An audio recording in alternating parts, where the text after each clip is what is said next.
పక్క వర్షాలు కురుస్తున్న సందర్భం మరోపక్క ఎండలు విపరీతంగా ఉన్నాయి. ఈ నేపథ్యంలో వర్షాలు హాయ్ అంటూ పలకరించిన సందర్భం. ఆ తర్వాత రెండు తెలుగు రాష్ట్రాల్లో కూడా కాస్త ఆ వర్ష బీభత్సాన్ని కూడా చూసాం. వడగండ్ల వాన రైతులకు కాస్త ఇబ్బందికర వాతావరణాన్ని సృష్టించింది. చెడగొట్టే వాన అంటూ ఉంటారు. సో ఇటువంటి నేపథ్యంలో ఇప్పటికే రైతులు ఆ ప్రభావాన్ని చూస్తున్నారు. మరీ ముఖ్యంగా కొన్ని ప్రాంతాలకు సంబంధించి ఆ ఇంపాక్ట్ కాస్త ప్రభావం ఎక్కువగానే ఉంది రెండు తెలుగు రాష్ట్రాలకు కూడా. ఇటువంటి సినారియోలో ఇప్పుడు మళ్ళీ వర్షాలు కురవబోతున్నాయా, మళ్ళీ వర్ష సూచన ఉందా అంటే దాదాపు అవుననే మాట వినిపిస్తోంది. ఈ నేపథ్యంలో ఎటువంటి వర్ష సూచన ఉన్నాయి, అల్పపీడనం ఏర్పడబోతోందా, దాని గురించి కూడా మాట్లాడుకునే ప్రయత్నం చేద్దాం. దానికి సంబంధించిన బిగ్ బ్రేకింగ్ న్యూస్ తో నేను వచ్చేసాను. Here is on the screens of RTV. ఆ బిగ్ బ్రేకింగ్ న్యూస్ చూస్తున్నారు. రెండు తెలుగు రాష్ట్రాలకు మరో 5 రోజుల పాటు వర్ష సూచన ఉందా, మాట్లాడుకునే ప్రయత్నం చేద్దాం. తెలంగాణలో ఈ నెల 12 వరకు వర్షాలు ఉండే అవకాశం ఉంటే తెలుస్తోంది. దాంతోపాటు తేలికపాటి నుంచి మోస్తరు వర్షాలు కురిసే అవకాశం ఉందని IMD చెబుతోంది. ఏపీలోనూ ఈ నెల 12 వరకు వర్షాలకు సంబంధించి చెప్పుకొస్తున్న సందర్భం. ఈ నేపథ్యంలో ఉత్తర దక్షిణ కోస్తాతో పాటు రాయలసీమకు సంబంధించి వర్ష సూచన జారీ చేస్తుంది వాతావరణ శాఖ. ఏపీ తెలంగాణకు 5 రోజుల పాటు వర్ష సూచనకు సంబంధించి మాట్లాడుకునే ప్రయత్నం. ఇక తెలంగాణకు సంబంధించి కూడా వర్ష సూచన జారీ చేస్తుంది. ఈ నేపథ్యంలో ఎటువంటి వర్షాలు కురిసే అవకాశం ఉంది, ఎటువంటి వర్షాలకు సంబంధించి ఎటువంటి ఇంపాక్ట్ ఉండే అవకాశం ఉంది అనేది చూసే ప్రయత్నం చేద్దాం. నేరుగా మ్యాప్లోకి వెళ్ళే ప్రయత్నం చేస్తాను. ఒకసారి మీరు చూసే ప్రయత్నం చేస్తే కనుక ఇదిగోండి భారతదేశానికి సంబంధించి మాట్లాడుకున్న సందర్భం. ఇప్పటికే మీరు చూస్తే ఇక్కడ ఉపరితల ఆవర్తనలు మనకు కనిపిస్తున్నాయి. దాంతోపాటు ద్రోణుల ప్రభావం మనకి కనిపిస్తోంది. ఈ నేపథ్యంలో ఒక్కసారి మీరు చూసే ప్రయత్నం చేస్తే కనుక ఇటు బంగాళాఖాతంలో ఒక అల్పపీడనానికి సంబంధించి మనం చూడొచ్చు. ఇప్పటికే ఒక సినారియో మీరు చూడొచ్చు, చక్కర్లు కొడుతున్న పరిస్థితి. అయితే ఇది ఒక 2 రోజుల్లో మనకి ఇంపాక్ట్ చూపించే అవకాశం. ఇంకో 2 రోజుల పాటు దీని డైరెక్షన్ ఎలా ఉండబోతుంది అనేది ఆసక్తికరంగా మారుతోంది. ఇది కనుక మన వైపు కనుక వస్తే, ఇటువైపు కనుక ప్రభావం చూపిస్తే ఇటు ఆంధ్రప్రదేశ్తో పాటు కాస్త తెలంగాణ వరకు ఇంపాక్ట్ చూపించే అవకాశం ఉంది. లేదు ఇటువైపు వెళ్ళబోతుంది అనేది ఆసక్తికరంగా మారుతుంది. అయితే దీనికి సంబంధించి ఇంకా పూర్తి స్థాయిలో క్లారిటీ రావాలనే చెప్పుకోవాలి. సో ఇక్కడి నుంచి నేను నేరుగా శాటిలైట్ ఇమేజెస్కి వెళ్ళిపోయే ప్రయత్నం చేస్తాను. ఒకసారి ఇక్కడ చూస్తే మనకి క్లియర్ కట్గా అర్థమవుతుంది ఎటువంటి పరిస్థితి ఉందనేది. ఒకసారి మ్యాప్లో మీరు క్లోజ్గా చూసే ప్రయత్నం చేస్తే కనుక ఇటు ఉపరితల ఆవర్తనాలు, ద్రోణుల ప్రభావం అనేది మనకి క్లియర్ కట్గా కనిపిస్తోంది. ఇక్కడ మహారాష్ట్ర నుంచి తమిళనాడు వరకు ఇక్కడ ద్రోణి ప్రభావం ఉంది. దాంతోపాటు ఇక్కడ కర్ణాటక మీదుగా మహారాష్ట్ర నుంచి కర్ణాటక మీదుగా ఇటు తమిళనాడు వరకు కూడా ఒక ద్రోణి ప్రభావం మనకు కనిపిస్తోంది. దాంతోపాటు ఇక్కడ మీరు చూస్తే కనుక ఆల్రెడీ గట్టిగా మనకి ఎండలు కాస్తున్నాయి కాబట్టి అక్కడక్కడ ఆవర్తనాలు, ఆ ద్రోణుల ప్రభావం అనేది మనకి రెండు తెలుగు రాష్ట్రాల్లో కూడా అక్కడక్కడ కనిపిస్తున్న పరిస్థితి. ఇక్కడ దీంతో పాటు కర్ణాటకకు సంబంధించి కర్ణాటకలో ఆల్రెడీ ఒక ఉపరితల ద్రోణి ప్రభావం ఉంది. దాంతోపాటు ఆవర్తన ప్రభావం ఒక 0.9 కిలోమీటర్ల ఎత్తులో ద్రోణి ప్రభావం మనకు కనిపిస్తోంది. దాంతోపాటు 1.5 కిలోమీటర్ల ఎత్తులో ఇటు కర్ణాటకకు సంబంధించి ఒక ఆవర్తన ప్రభావం ఉంది అనేది మనకి తెలుస్తున్న సమాచారం. ఈ నేపథ్యంలోనే బంగాళాఖాతానికి సంబంధించి మీరు చూసే ప్రయత్నం చేస్తే కనుక బంగాళాఖాతంలో మీరు చూసే ప్రయత్నం చేస్తే కనుక బంగాళాఖాతంలో అలాగే పరిసర ప్రాంతాల్లో ఉపరితల ఆవర్తనం కొనసాగుతోంది. ఇది సముద్ర మట్టానికి 5.8 కిలోమీటర్ల ఎత్తులో ఉందనేది మనకు అందుతున్న సమాచారం. ఈ నేపథ్యంలోనే ఇది రాబోయే 48 గంటల దక్షిణ బంగాళాఖాతంలో అల్పపీడనం ఏర్పడే అవకాశం ఉంది అనేది ఇక్కడ మనకి అందుతున్న సమాచారం. సో ఈ నేపథ్యంలోనే ఎలా ఉండబోతుంది అనేది ఆంధ్రప్రదేశ్ వాతావరణ శాఖ ఆల్రెడీ చెప్పుకొచ్చింది. ఒకసారి రిపోర్ట్ని నేను మీకు చూపించే ప్రయత్నం చేస్తాను. ఆ తర్వాత మనం నేరుగా వెళ్ళే ప్రయత్నం చేద్దాం. ఇది IMD చెబుతున్న మాట, ఇది నేను చెప్తున్న మాట కాదు, భారత వాతావరణ శాఖ చెబుతున్న మాట. ఒక్కసారి మీరు క్లోజ్గా చూసే ప్రయత్నం చేస్తే కనుక ఇదిగోండి మధ్య మహారాష్ట్ర నుంచి ఉత్తర తమిళనాడు వరకు ఉన్న ఉత్తర దక్షిణాల ద్రోణి ఈరోజు మరట్వాడ నుంచి దక్షిణ తమిళనాడు వరకు కూడా అంతర్గత కర్ణాటక మీదుగా సముద్ర మట్టానికి 0.9 కిలోమీటర్ల ఎత్తులో ఉంది. అంటే మహారాష్ట్ర నుంచి తమిళనాడు వరకు కర్ణాటక మీదుగా ఒక ద్రోణి అనేది కంటిన్యూ అవుతోంది. ఇదిగోండి మహారాష్ట్ర నుంచి ఇటు కర్ణాటక మీదుగా తమిళనాడు వరకు ద్రోణి ప్రభావం ఉంది అనేది చెబుతున్నమాట. ఇక్కడి నుంచి నెక్స్ట్ దానికి వెళ్ళిపోయే ప్రయత్నం చేద్దాం, నెక్స్ట్ పాయింట్ చూసే ప్రయత్నం చేద్దాం. అలాగే ఉపరితల ఆవర్తనం దక్షిణ అంతర్గత కర్ణాటక మరియు పరిసర ప్రాంతాల్లో సగటు సముద్ర మట్టానికి 1.5 కిలోమీటర్ల ఎత్తులో విస్తరించి ఉంది అనేది కర్ణాటకకు సంబంధించి. ఇదిగోండి కర్ణాటకకు సంబంధించి మాట్లాడుకున్న సందర్భంలో ఉపరితల ఆవర్తనం 1.5 కిలోమీటర్ల ఎత్తులో ఉంది అనేది వాతావరణ శాఖ చెబుతున్నమాట. ఇక్కడి నుంచి నెక్స్ట్ పాయింట్ చూసే ప్రయత్నం చేస్తే ఇదిగోండి ఆగ్నేయ బంగాళాఖాతం మరియు దాని పరిసర ప్రాంతాల్లో ఉన్న ఉపరితల ఆవర్తనం కొనసాగుతూ ఈరోజు సముద్ర మట్టానికి 5.8 కిలోమీటర్ల ఎత్తు వరకు విస్తరించి ఉంది. దీని ప్రభావంతో రాబోయే 48 గంటల్లో దక్షిణ బంగాళాఖాతంలో అల్పపీడనం ఏర్పడే అవకాశం ఉందని భారత వాతావరణ శాఖ చెబుతోంది. మీరు చూస్తే ఆగ్నేయ బంగాళాఖాతం దాని పరిసర ప్రాంతాల్లో ఇదిగోండి ఆగ్నేయ బంగాళాఖాతం దాని పరిసర ప్రాంతాల్లో ఒక ఆవర్తనం మనకి కనిపిస్తోంది అనేది భారత వాతావరణ శాఖ చెబుతోంది. ఇది ఎలా మారబోతోంది అనేది ఒకసారి మళ్ళీ పాయింట్ చూపిస్తున్నాను, ఆ తర్వాత మళ్ళీ ఇక్కడికి వచ్చే ప్రయత్నం చేద్దాం. ఇది ఆగ్నేయ బంగాళాఖాతం దాని పరిసర ప్రాంతాల్లో ఉపరితల ఆవర్తనం ఉంది. ఇది కొనసాగుతోంది. సముద్ర మట్టానికి 5.8 కిలోమీటర్ల ఎత్తులో ఉంది. దీని ప్రభావంతో రాబోయే 48 గంటలు దక్షిణ బంగాళాఖాతంలో అల్పపీడనం ఏర్పడే అవకాశం ఉంది. ఇదిగోండి ఆగ్నేయ బంగాళాఖాతంలో ఆల్రెడీ ఇక్కడ ఆవర్తనం ఏర్పడింది. ఇది దక్షిణ బంగాళాఖాతంలో ఒక్కసారి మీరు చూస్తే కనుక ఆగ్నేయ బంగాళాఖాతంలో ఇక్కడ ఆవర్తనం ఏర్పడింది.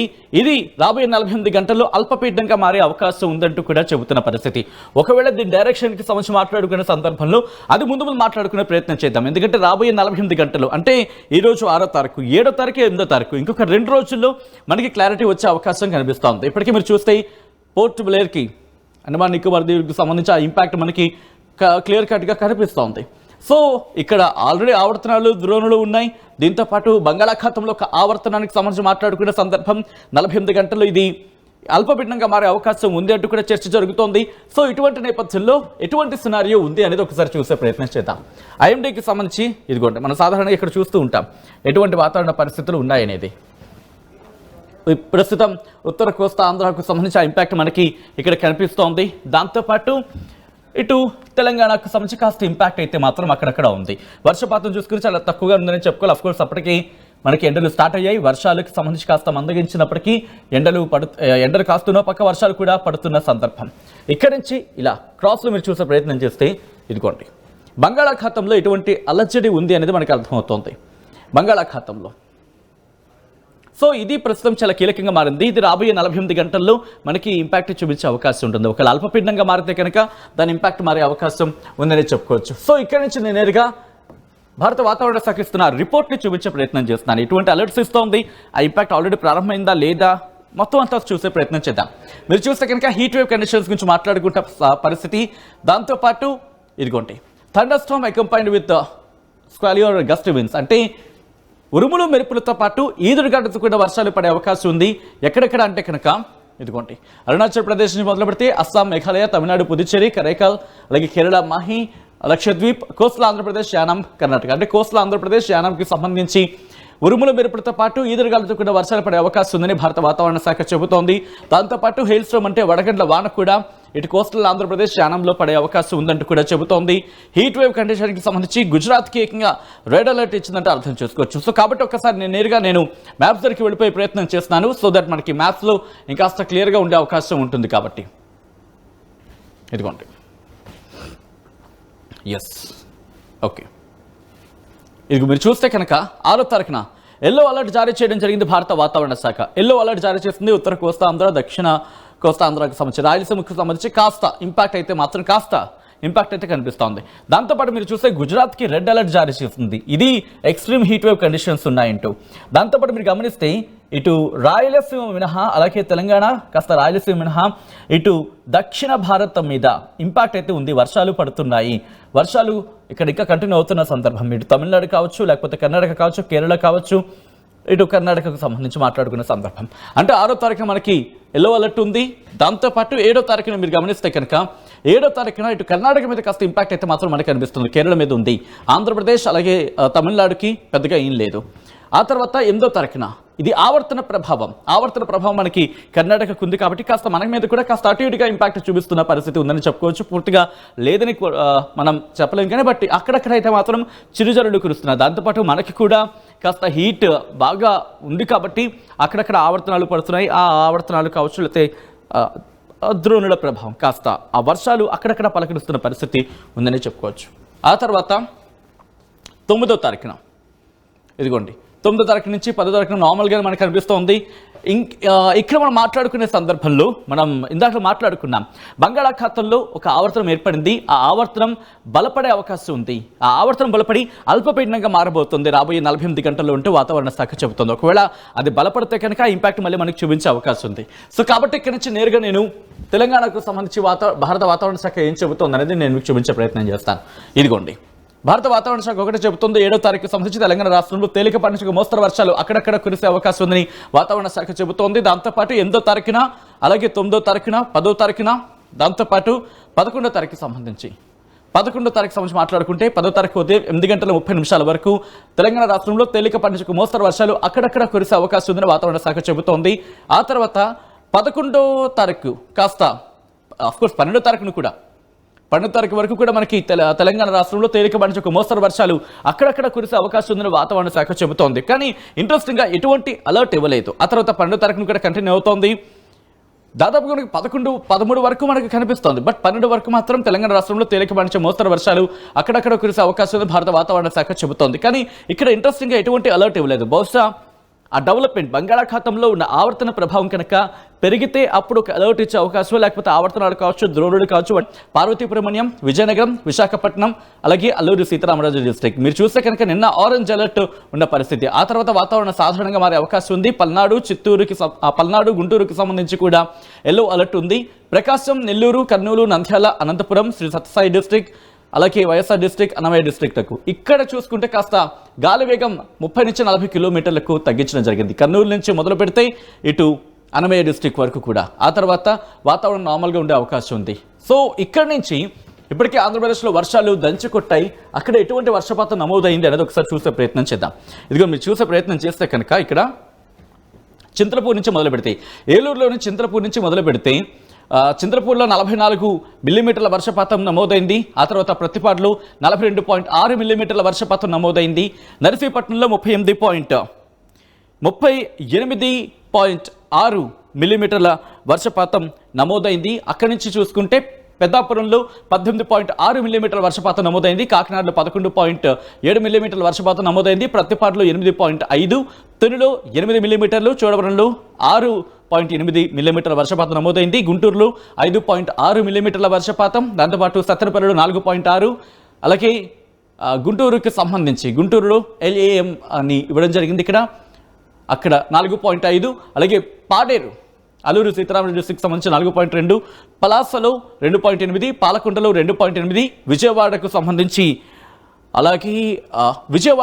2, వేపాడలో 1.2 మిల్లీమీటర్లు, అనకాపల్లికి సంబంధించి 1, అలాగే జియమ్మవలసలో 1, టెక్కల్లో అలాగే 1 మిల్లీమీటర్, చింతపల్లిలో, యలమంచిలో 0.8 మిల్లీమీటర్లు, అలాగే విజయవాడ 0.3 మిల్లీమీటర్ల వర్షపాతం, ఆత్మకూరులో 5.2గా చెబుతున్న పరిస్థితి. సో ఇటు ఆంధ్రప్రదేశ్కి సంబంధించి రాయలసీమ అలాగే మిగిలిన ప్రాంతాలకు సంబంధించి కోస్టల్ ఆంధ్రప్రదేశ్కి సంబంధించి మాట్లాడుకున్నప్పుడు ఇంపాక్ట్ అయితే మాత్రం మనకి కనిపిస్తుంది. అట్ ద సేమ్ టైం తెలంగాణకి సంబంధించి కూడా ఒకసారి చూసే ప్రయత్నం చేస్తే కనుక తెలంగాణకి సంబంధించి కూడా వర్షపాతం నమోదైంది. ఇదిగోండి కాస్త జూమ్ చేస్తాను సో దట్ క్లియర్గా ఉంటుంది. మీరు చూడొచ్చు, జనగాంలో 4 మిల్లీమీటర్ల వర్షపాతం నమోదైంది. పాలకుర్తిలో, అలాగే రంగారెడ్డిలోని దుళ్లపల్లిలో 1 మిల్లీమీటర్ వర్షపాతం, అలాగే కుమరంభీం సిర్పూర్లో 0.6 మిల్లీమీటర్లు, నిర్మల్లో 0.5 మిల్లీమీటర్ల వర్షపాతం నమోదైంది.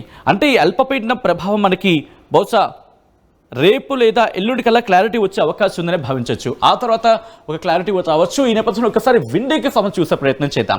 విండీ ఏం చెబుతుందో ఒకసారి చూసే ప్రయత్నం చేస్తే కనుక ఇదిగోండి, ఇప్పటికీ ఆవర్తన ప్రభావం మనకి కనిపిస్తుంది. సో ఒకసారి నేను టైమర్ ఆన్ చేస్తున్నాను సో దట్ మనకి క్లియర్గా అర్థమవుతుంది రాబోయే రోజులు ఎలా ఉండబోతుంది అనేది. బహుశా ఇది స్థిరంగా కంటిన్యూ అవుతుంది. అంటే రేపటి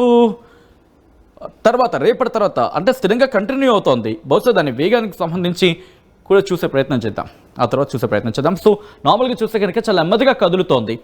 అంటే 8వ తారీఖున ఇది అల్పపీడనంగా మారే అవకాశం ఉంది. ఓకే, ఆ డైరెక్షన్స్ చూస్తే కనుక ఇంపాక్ట్ విశాఖపట్నం, విజయవాడ అటువైపు వెళ్ళే అవకాశం కనిపిస్తుంది. అంటే మన వైపే వస్తుంది, వాయువ్య దిశగా కదిలే అవకాశం ఉంది. అల్పపీడనంగా మారితే తర్వాత అది 9వ తారీఖున కావచ్చు, ఐ థింక్ 10వ తారీఖున ఇంపాక్ట్ చూపించచ్చా, అప్పటికి బలహీనపడే అవకాశం ఉందా? అఫ్కోర్స్ బలహీనపడే అవకాశంగానే భావించవచ్చు, అంతగా ఇంపాక్ట్ లేదు. ఇది ఇటువైపు కదులుతోంది, వాయువ్యం వైపు కదులుతోంది. వాయువ్యం వైపు కదిలి అక్కడి నుంచి మళ్ళీ ఈశాన్యం వైపు వెళుతోంది. ఇంట్రెస్టింగ్గా మారుతోంది. ఇది మాత్రం అంతగా ఇంపాక్ట్ చూపించకపోవచ్చు.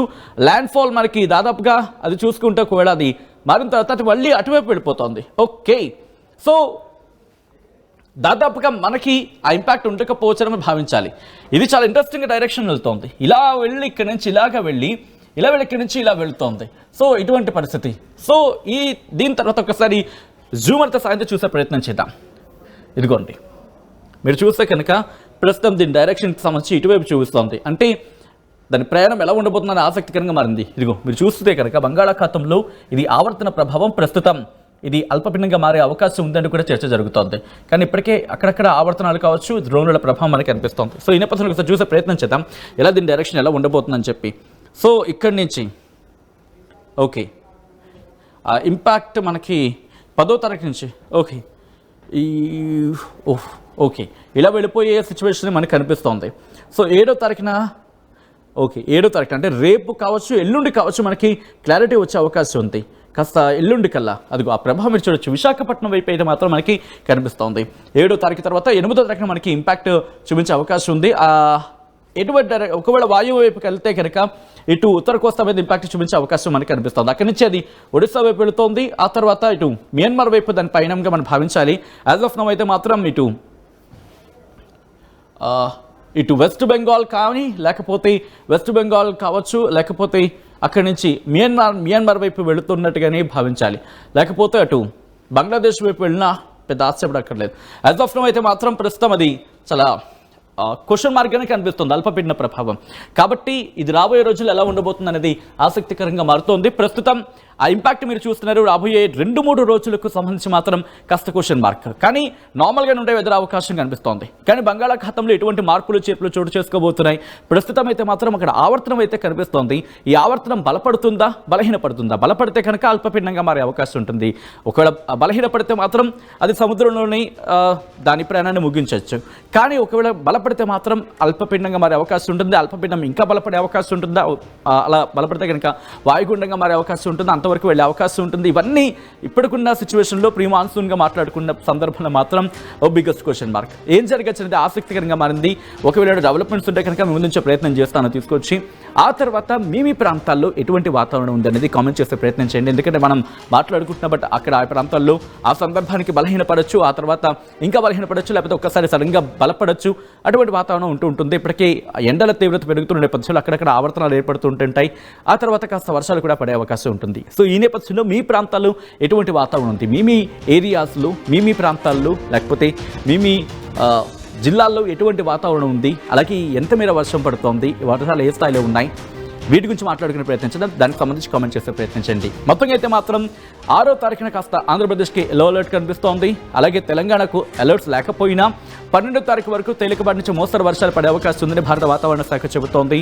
దాంతోపాటు అల్పపీడన ప్రభావం అంటే బహుశా అల్పపీడనం ఏర్పడే అవకాశం ఉంది. బంగాళాఖాతంలో ఒక అలజడి మనకి కనిపిస్తుంది. అలజడి ఇన్ ద సెన్స్ బంగాళాఖాతంలో ఒక యాక్టివిటీ మనకు కనిపిస్తుంది. ఆవర్తనం ఉంది.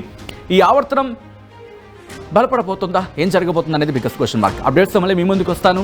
అంతవరకు ఒకసారి ఆ విజువల్స్ చూసే ప్రయత్నించండి. ఎందుకంటే ఎటువంటి వర్షపాతం నమోదైందో మీరు చూశారు.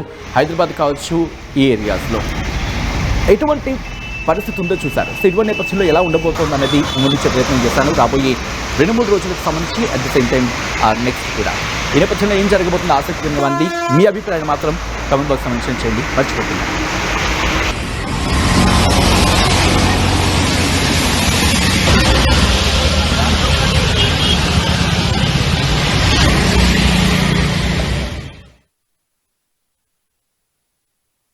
కస్టమర్లకు శ్రేయోభిలాషులకు ఎన్ఎస్ఆర్ డెవలపర్స్ వారి శ్రీరామనవమి శుభాకాంక్షలు. మీరు ఓపెన్ ప్లాట్, విల్లా ఏదైనా సరే అమ్మాలన్నా కొనాలన్నా సంప్రదించండి ఎన్ఎస్ఆర్ డెవలపర్స్. మా కస్టమర్లకు శ్రేయోభిలాషులకు పంజాబ్ నేషనల్ బ్యాంక్ వారి శ్రీరామనవమి శుభాకాంక్షలు.